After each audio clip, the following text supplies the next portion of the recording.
What's up, everybody? My name's Chance. Today we're going to be diving into a Mono White Aggro list that actually made it all the way to number 15 in Mythic. So yeah, it's a pretty good list, tested and played by some people much better than myself.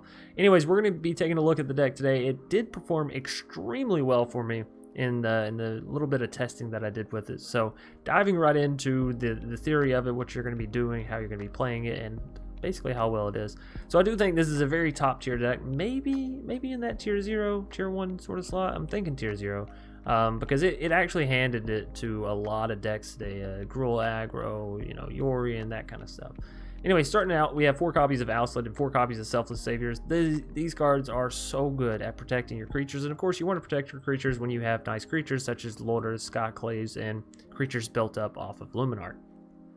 Next up, we have 4 copies of Speaker, which can allow you to create those 4/4 flying angel tokens, and also is a great target for the Maul. It's a great target for the Luminarchs, and you can protect it. Anyway, Giant Killer can allow you to destroy those Yorions out the sky for 3 mana, instant speed, really good. Also 2 mana whenever it's down, and you can tap target creature, which allows you to swing in with your other creatures. Really nice as well. Now, this deck was originally a best of 3 deck, so we've taken some of the key cards out of the sideboard and placed them into our main board. Hushbringer being one of those. You have to be a little careful with Hushbringer and your Skyclaves here, but for the most part, Hushbringer is fantastic against those Rakdos decks and all that other kind of stuff. Although you kind of need to be a little careful if you're going up against Rakdos, because if they play down Croxa and you got a Hushbringer, well, you just gave them a Croxa. So, anyways, up next we have Luminarch Aspirant. 2 mana, 1/1 at the beginning of combat. Put a +1/+1 counter. Helps to build up the Speakers. Helps to build up the Seasoned Hallowblades, which are really hard to kill because they have that ability to just discard a card and gain indestructible.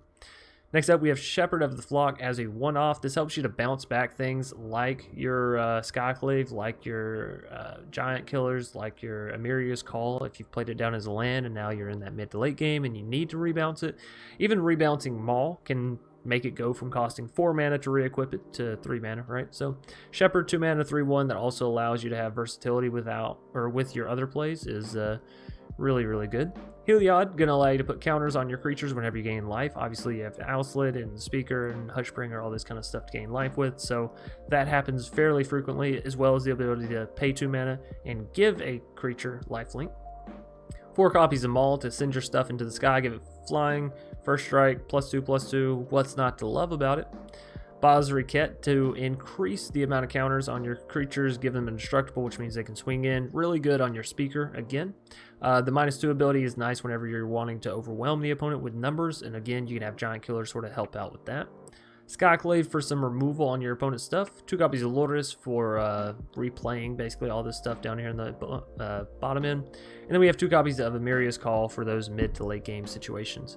Round all that out with just a simple 20 lands because we are in best of 1 and we are playing an aggro deck. And honestly, you have 22 thanks to Emeria's Call, and we still sort of got a little flooded in our game. So maybe you drop down to just 20 lands flat, drop out 2 more basic planes, and add in some more playables. Anyways, that is the deck as is total. Now for my opinion on it, I think it's a very aggro deck. It's a very heavy, fast hitting. You do want to be building up one singular creature, trying to protect that with all of your might, whether it be Selflesses or Alseids or whatever you got to do to protect it. And then basically just swinging in. Your Mauls are going to allow your creatures to be evasive. If the opponent does have flying creatures such as Yorions, again, you use your Giant Killers to either destroy them or tap them.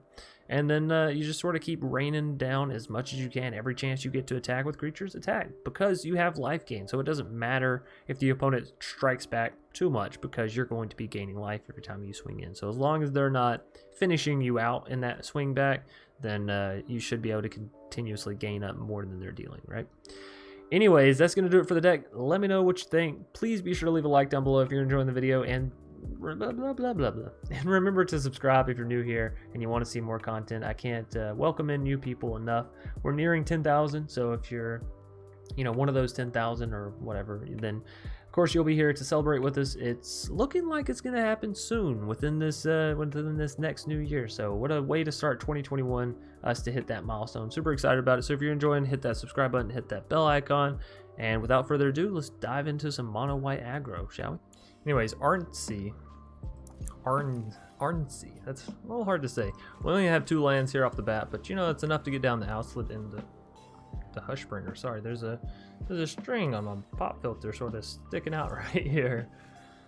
The little things, huh? We are going to go ahead and get down the speaker. This way we still have the 1 mana from the Alseid to protect it.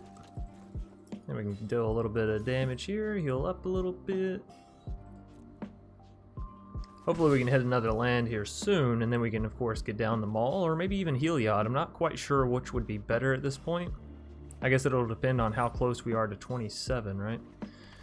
Alright, so acquisition, we're going to discard one of these Mauls, because we have 2 of them. You can never really afford 2 Mauls anyways. You gotta go from one place to the other. So if I put this on the speaker, we do get a 3/3 first strike, flying, vigilance, lifelink. But we don't have mana for the Alseid. If I just get down the Hushbringer, we still have mana for the Alseid. Get down Heliod, we can't necessarily swing in. So decisions. I think we'll go for the Maul. Right here. Now if we hit them next turn, then we'll be up to 27, and that's why I decided to go for the Maul. Essentially 2 turns, we can get the speaker, creating angels, and those are of course 4/4 flyers. Here, they got a lot of enter the battlefield effects. Honestly, I kind of want to give up the Heliod, but the Heliod is so good, and if we can get it down, I think I am going to get rid of the Heliod though. As unfortunate as that is. The opponent's swinging in with the Acquisition Expert. I think I'll block, right? They may have a Blood Chief's Thirst, but it seems a little weird. Malakir. Okay, to get the Hushbringer. I mean, that's still a little strange, though, because it puts us to the 27, and you'd think they'd want to avoid that number, but that's fine. Take them down to 11 here. Play our land, and tap you. Now we have plenty of mana for the Alseid to protect the speaker. Also, that was my phone that you heard go off, so got it turned up just in case. Just in case. Extinction Event, pretty good for them. They're gonna choose, should choose odd here, yeah. We'll still have 7 points of damage on board, right? Or 6? 6. That's fine. That's lethal in 2 turns. I think that's still better than playing down the Hushbringer. Again, we're trying to be aggro, so we're trying to take them out sooner rather than later. Ayara doesn't keep them alive yet, but you know, they can play down 1 more creature and then they're in the safe zone, which is a little annoying, but we'll see. They swing in with 2 first. Are we going to see another creature here, or maybe some removal? Scourge. Okay, well, I mean, that does do what they want it to do. Oh, but Luminarch so pog. That's GG. Yeah. We never get that lucky. Oh, man. Eric HG, they get to go first, which is probably the worst thing about this whole thing. But other than that, you know, this is a home run of a hand, so we are more than happy to see it. Question is, do we go for the Seasoned or do we go for the Luminarch first? Given they've only played Azorius color so far, I don't think they have many destruction spells. I'm banking more on them having exile spells, which Seasoned, of course, doesn't dodge those. So we'll go for the Luminarch, buff up the speaker. It'll help us get to that 27 sooner. See what I mean? Skyclave with the exile. It's as if I had foretold it. Now we are just going to throw this right onto the Luminarch itself, because again, we're aggro, and if they're exile, that means Season doesn't do the extra stuff. Past, I guess, Shatter, right? Shatter would be a... You hate to see that. Oh, they take the Maul, though. They leave the Luminarch, take the Maul. Okay, that's an interesting one. We have the option of going Giant Killer Heliod, but we can't gain life quite yet. Although if we do get Heliod down, next turn we can gain life. I think I actually kind of like that. We are committing a little heavy to the board here, of course, but no attacks. I don't think that's worth it. We would get a 3/3 back if we were to take out one of the Skyclaves, but that's neither here nor there. They're gonna... Wow! That's some heavy stuff there. And all we're hitting is lands. That's a little unfortunate, but we'll try and get there. So I think we go ahead and tap you out, actually. I guess I should have tapped the other one. That didn't make sense. I want the 1/1. That's fine. We're taking them down to 10. Season can survive a board wipe. Holy crap.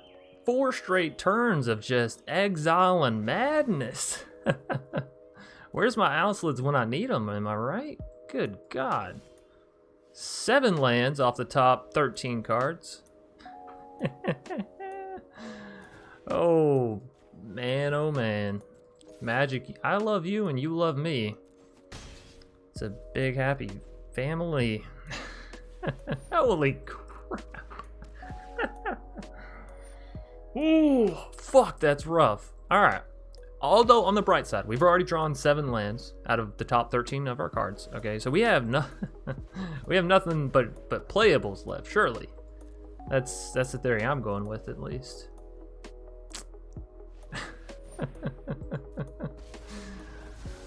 Oh, Magic. I want to, like, can I trade computers with somebody? Somebody else want to have this computer and I'll have your computer. Maybe I'll have better luck, or do I need to change IPs? What's the formula here? Is it the time of day? What is the actual RNG based off of here? So let's tap you. Back to my turn. Another you know, when I'm top decking cards, these Selfless Saviors, they are what I want to see. They are exactly what I want to see. I think we're able to call this game very soon. Very, very soon. 5 turns of... Okay. But they don't even have... They're just showing off now. Meister Gui? Meister Gui? Meister? I don't know. We'll keep... We have the Selfless and the Lurrus combo, which could be very deadly for us. Of course, if the opponent has more exile like last game, we're going to be in for a rough game. Alrighty. Selfless. Don't let me down. You look like such a happy pup. I believe in you.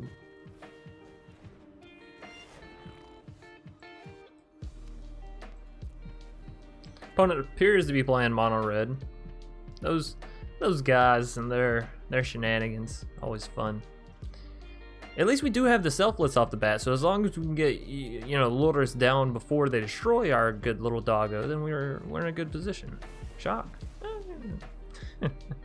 Things happen, you move on, life continues. I think instead of, well, yeah, you get spicy there. I think instead of going Lurrus here and hoping that it lives a turn and then going for the Selfless, we're gonna go Skyclave, exile a Goblin Arsonist, sort of take out their damage that they have right now. Next turn we can bolt this in and get Lurrus and play Selfless if we want to. It's a little dangerous, but if we can pull that off, from there we have the Maul to go on to Lurrus, which of course makes it a 5/2 lifelink flying first striker. So with indestructible with Selfless, you know, at its back. So it's a lot of good stuff, a lot of big long list of stats, and they only hit a land. Hallelujah! And don't get me wrong, I wouldn't have minded an untapped land there, but 3 Mauls. Wow. I don't know whether to feel blessed or cursed. Either which way, we're gonna get down the Lurrus and the Selfless and pray they don't have 2 forms of removal here, because that's essentially what they'll need, right? We got the Selfless. They'll need 2 forms of removal. Torbran, that doesn't actually save them from the carnage that is the Lurrus Selfless combo. Now, them constantly drawing our lands there, kind of good, kind of bad. Means they don't have any playables, but it also means we don't draw any lands. So, thanks for nosediving that one. I am appreciative there. I think we throw this here. I want to say we attack, but then again, if we just leave it back, Torbran can't do anything, so we don't attack, right? They can't Bone Crusher our Lurrus now. It takes a little bit too much for them to 2-line play our Lurrus, right? Next turn, I think I'll probably put the Maul into Skyclave, and that'll allow the Skyclave to deal with Torbran, also put it out of range of Bone Crushers, so I think from next turn on, if we can make it to next turn within good standings, we'll be, well, doing good. course, they do have Torbrand, so they do have, you know, the Bone Crushers would actually be able to take out Lurrus, so we should prioritize taking out that Torbrand if at all possible. Just a land, that's beautiful. So maybe they have a Bone Crusher in hand or a Shock, another Shock, you know, I can see that. Either which way, they shouldn't attack here because we have the first striker, so.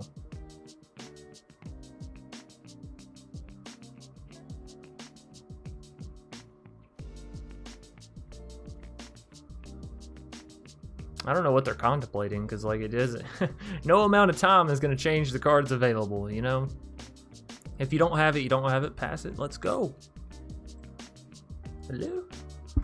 Oh, no. I'm sorry, everybody. I just want to swipe my mic cord. Make sure it's still going good. Yeah? Okay. Happy New Year. Best of luck in 2021. Hey, what's up, Tommy? Long time no see. Why are they swinging in with Torbrand? I mean, we'll definitely block because of all the aforementioned reasons, but that just seems strange to, like, shoot yourself in the foot, so to speak, right? Okay, well, that's fine. Picking up another victory. Flare Worm. I like that name. It sounds like it should be a magic card. Flare Worm. I like it. 2 speakers and an Alseid walk into a bar.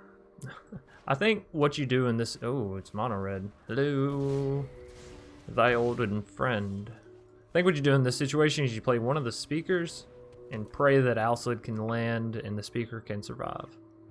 Right? Robber? Not happy about it, but there's not much we can do either, so you let it happen.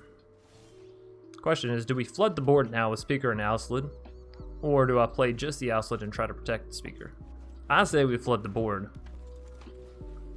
Because we have 3 creatures with lifelink on it. What's the chances they can take out all 3 of them? You know, not too likely, which means we'll probably get a Maul down onto one of them, which means we'll be gaining some serious life. Or, vice versa, all 3 of them live and we can play Heliod. Yeah, we'll see. Pretty sure Bone Crusher is inevitable here. But that's just my mono red bones telling me it's so. Bone Crusher. My golly, you see that card everywhere. Control decks, aggro decks, mid-range decks, that is the card, I'm telling you. Damn it, they hit our Luminarch Aspirant. That's not one we like for them to hit, right? Rimrock? Please don't have a Rimrock, come on.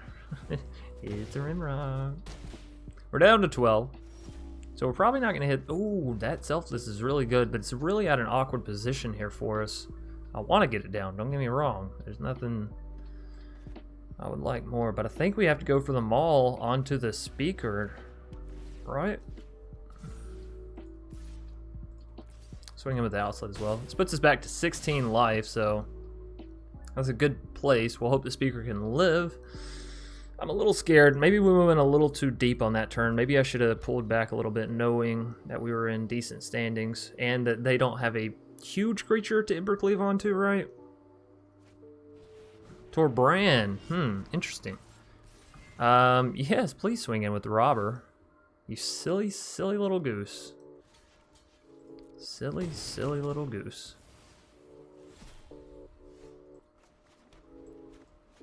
Oops. Nice for me, terrible for you. Let's get in there, going up to 19. Also, Heliod gonna buff the speaker up again.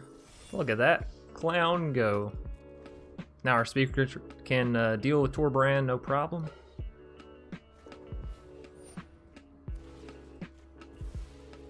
See if they have 2 forms of removal here. No freaking way, man, they got it.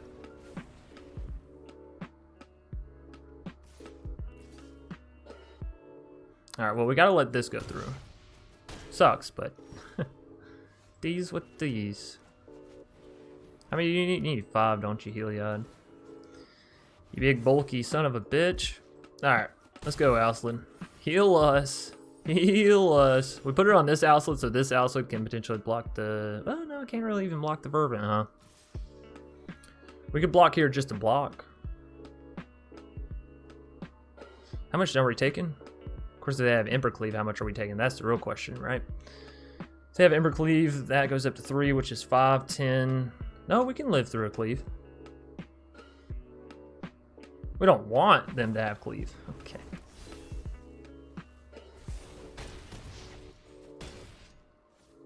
I said we can live. I didn't say we'd have a ton of health, okay?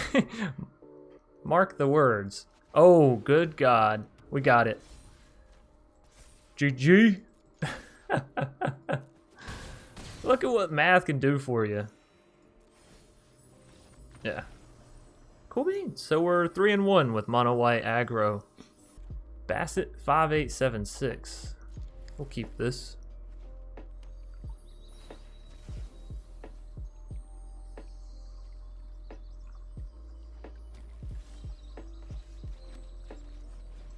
Good old Alseid off the rip. I think we're going to go Luminarch to follow it up, but we'll have to wait and see. What kind of land is this? I like the way that looks. Godzilla. Bone Crusher coming in strong, coming in heavy, fast, hard.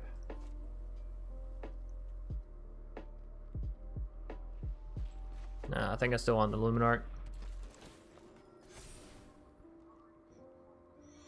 If they play Bone Crusher, we can just Giant Killer it. Rushfire does get in for the 1, 3, whatever. 1, 3, 5, 9, 7, 6.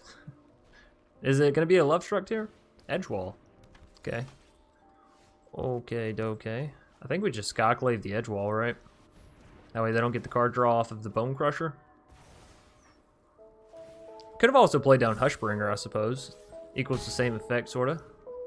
But then that would have left us in that one weird, awkward mana leftover phase, so.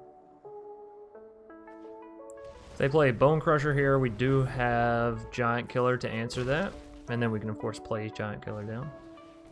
Bone Crusher it is. Gonna hurt us a little bit. But I think it's still worth, yeah.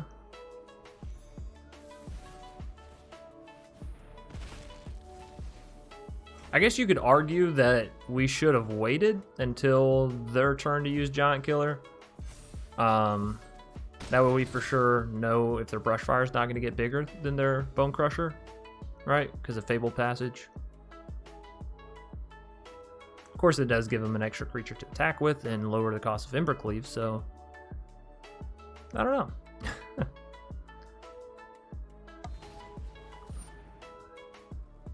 I sacrifice this for this, yeah? Like, I feel like I do.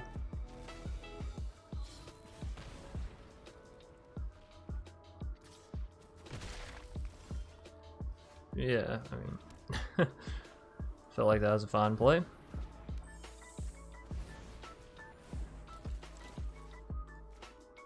Boost up that Skyclave so that way a Bone Crusher can't take it out now. I guess we could have boosted up the Hushbringer. Yeah, should have boosted up the Hushbringer.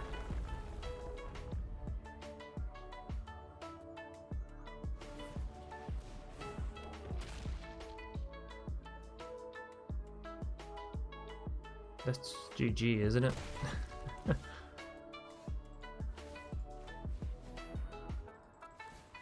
Yeah. Why is gold easier to climb through than silver? Anyways, Dylan gonna be our next foe. It's okay. We have the Lurrus Alseid combo. If we can get to 1 more mana, we'll feel safe about that. So Yorion. Yorion. Borean Yorion. Jeskai Yorion.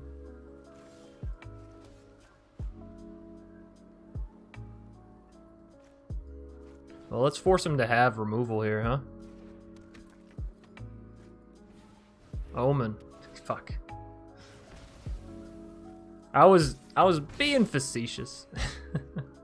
Not really. I was being serious. I just didn't think they'd have it. It's Yorion deck and Jeskai. Yes, some of them play omens, but I don't feel like for the large majority they do. So I think here we go Speaker.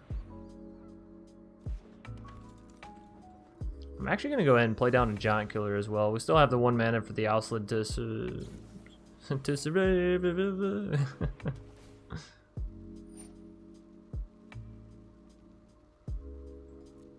That's fine.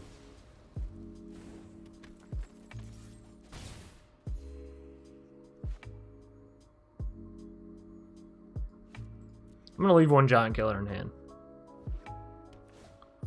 But yeah, we're not gonna sacrifice the Alseid because now we can play the Lurrus and have peace of mind that Lurrus will live, right? And that's, I think, more important than the other little guy. So.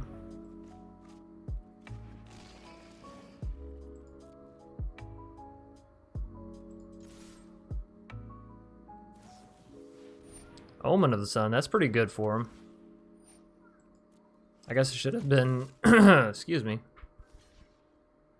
Are we gonna let this damage go through? I think so. Still heals us.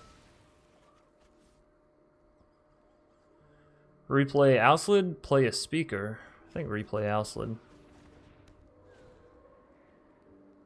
Now they may just board wipe us here, but they would need some more white mana for that. Could use ECD on Lurrus. They'll need another land in general for that. There's the other land. They bolted it in. They're moving Yorion over, though. Oh, my goodness. Our Lurrus stayed on the field? That's actually insane. We're going to try and get the Luminarch down now. Alright, well, it's full-blown Protect Lurrus phase, right? Full-blown Protect Thy Lurrus. Nope, nope. Just you. This does put us back to 27, so I guess argument could be made that should have played a, what's it called, a speaker here. That's fine. Omen of the Sea, no big deal. Opponents just restocking their hands a little bit, getting the scry action on.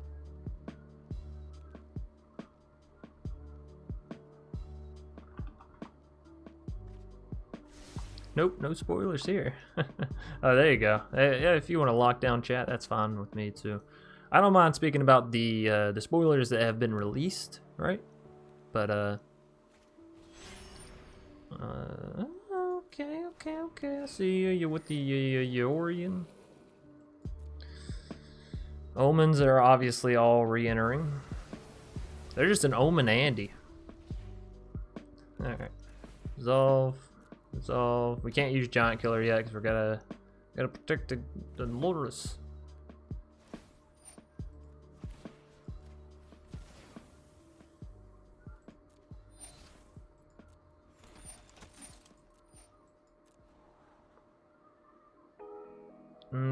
I think what we're gonna do here is tap our Giant Killer, tap one of their 1/1s for this last little bit, because we're probably destroying their Yorion. Destroying the Yorion. We definitely need to replay the Alseid. As much as I want speaker, that's a greed play, I feel like. So take you out. Luminarch can buff herself here. We can get all in, right? Or do we want to keep the Giant Killer back? Probably, no, yeah, we'll get all in. All up in there. Blocking with the 1/1 again, no big deal. Still gonna heal us up a lot. Get down Giant Killer, save the 1 mana for the Alseid. Alright, so opponent's down to 16. We have taken out their Yorion successfully. We probably will see more in the future, but hey, if they're having to scry at sorcery speed with our omens, hallelujah to us, right? We've obviously put them in a good position, or put ourselves in a good position, put them in a hard position, and scrying 2 to the bottom following that. Ooh. That's so good for us, of course, not for them. If we could find a Maul here, I would be happy.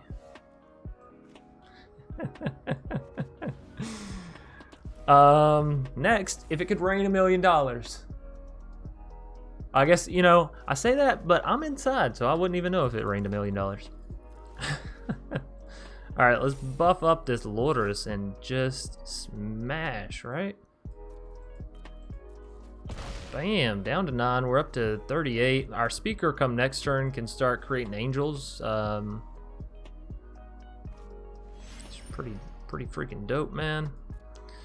Our omens are re-entering. They're going to go back up to 11 life, draw some more here. They should also have the Illyrio's re-enter, but they're not going to because they're not paying attention. You missed one here. Missed one right there. That's fine. They could add another 3/2 is basically what I'm saying. Another creature on the field, another blocker, defender. Some way to protect what they love the most. Alright, so things I want to see. Heliod, another Maul, obviously would be just fantastic. A land, you can't complain about a land. When things have turned up so millhouse for you throughout the majority of the game, I'll say the entirety, but definitely the majority, you can't complain. So I think we just keep buffing the Lurrus, or do we spread out the damage? Spread out the love? Let's buff the speaker. It won't do us any good this turn, I don't believe, but in future endeavors, I think so. And it's not like Lurrus needs extra damage to put them extra close to that point anyways. We will go ahead and activate the speaker. We got a lot of good stuff here. They can go for a board wipe, but they don't have the right colors really for the right board wipe, so to speak, right?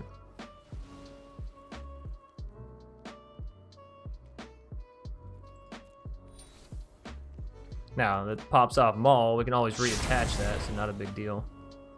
Oh no! I forget. Nice. Forget it, that doesn't work. Alright, but his protection, not indestructible. Duh chance. We needed these guys. Where were y'all? Last turn. Literally find 2 of y'all just back to back. That's fine. We still do have 4 damage on board, which is something. But yeah, certainly certainly inopportune timing for that Shatter the Sky, huh? They're back to 5. How coincidentally exactly where they need to be. Dylan, don't do this to me, buddy. Don't do it. Don't do it. No, Dylan. We didn't really have to sacrifice the other one. Like, either which way it would have been fine, but this way we don't have to pay the 4 mana to move them all over, right? So I guess it did make sense. Anyways, they're back to 10 life. How exciting for us, and we're just we're just drawing lands now. That's fine. Taking them down to 7. We're at 43 life, so we do have a lot of life to play with, but y'all know how these games go. Once the opponent gets so far settled into their cards and their card advantage, it's really hard to pull back from that. Can't believe we drew 2 Selfless Saviors right after we needed just one of them. Elspeth Conquers Death is going to be taking our Maul of the Skyclaves. You bastard. Dylan, I thought we had a special bond here. Omen of the Forge, you're just tearing my heart apart. Just tearing my heart apart. So, things we want to see. Maul. I guess Heliod wouldn't be the world's worst, right? Because we play Heliod down, give lifelink to this 1/1 we're about to create. Well, thank goodness that's not an Omen of the Forge. If it was, I was about to say, Dylan. Asshole. That's okay, though. Scrying 2 to the bottom. We like to see that. They don't. We do. Alseid, and we're ever so slowly creeping towards victory. Maybe, or maybe we're getting further away from it. Who knows? The opponent's drawing more cards than us per turn, that's for sure. And we're not exactly in a fantastic position to deal just, 6 points out of nowhere, so. Oh, boy. Charming Prince. That's, gain them 3 more life. That's good. I was worried that we were getting close to taking them out, but, now that they've gained that 3 life, it's like, okay, I feel like we're closer. We're much closer. I'm going to give us 1 card draw. And, base... Hey, you want to gain more life in this 1 singular turn? Dylan? I like how close we keep getting these opponents to losing, and then, lo and behold, we're a turn off. We have been having good luck up till now, though, so I guess it's prime time for us to get that little shenanigans right here at the end. Oh, we can't cast this turn. Could have drawn this any other turn, but that's okay. I'm happy to have drawn it nonetheless.